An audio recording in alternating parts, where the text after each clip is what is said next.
इंदिरानगर येथील मध्यवस्तीमधील निरंजन पार्क लगतच्या मोकळ्या मैदानाच्या कुंपणाला लागून दवाखान्यामध्ये वापरलेली औषधं, गोळ्या, इंजेक्शन यांचा घातक कचरा उघड्यावरती आणून टाकल्यानं परिसरामधील रहिवाशांच्या आरोग्यास बाधा होण्याची शक्यता आहे। त्यामुळे कचरा टाकणाऱ्यांना मनपा संबंधित विभागानं दंड करावा अशी मागणी रहिवाशांनी केली आहे। इंदिरानगर येथील मध्यवस्तीमध्ये निरंजन पार्क लगतच्या मोकळ्या मैदानाच्या कुंपणाला लागून दवाखान्यामध्ये वापरलेली औषधं, गोळ्या, इंजेक्शन हा घातक कचरा उघड्यावरती आणून टाकलाय। त्यामुळे परिसरामधील रहिवाशांच्या आरोग्यात बाधा होण्याची शक्यता आहे। त्यामुळे कचरा टाकणाऱ्यांवरती मनपा संबंधित विभागानं दंड करावा अशी मागणी रहिवाशांनी केली आहे। ओला कचरा, सुका कचरा, रुग्णालयाचा कचरा हा विलगीकरण करून वेगवेगळ्या घंटागाडीमध्ये टाकला जातो।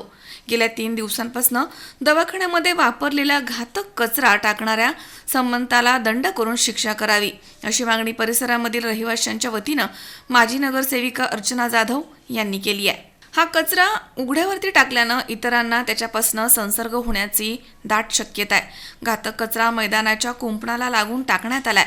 या ठिकाणी सकाळ संध्याकाळ शाळकरी विद्यार्थी मोठ्या प्रमाणात खेळत असतात। त्यांच्या पालकांची मोठी गर्दी या ठिकाणी असते। या ठिकाणी माजी नगरसेविका जाधव आणि नागरिकांनी मनपा संबंधित आरोग्य विभागास कळवल्यानंतर 13 जानेवारी रोजी संध्याकाळी 6 वाजता मनपा आरोग्य विभागाचे संतोष गायकवाड हे वॉटर ग्रेसच्या स्वच्छता कर्मचाऱ्यांच्या सह कचरा पडलेल्या ठिकाणी आले। त्यावेळी त्यांनी पिशवीमधील कचरा बघितला असता त्या कचऱ्यामध्ये सिडको अश्विनगर येथील एका डॉक्टरांची चिठ्ठी आणि मेडिकलचं बिल सापडलंय। याबाबत मनपा संबंधित विभागानं कारवाई करावी अशी मागणी उपस्थित नागरिकांनी केली आहे। किरण आहेर, C24 तास, नाशिक। सुनबाई, आजही चहा काल सारखाच बनव। अगं, कोणती नवीन चहापत्ती आणली आहेस का?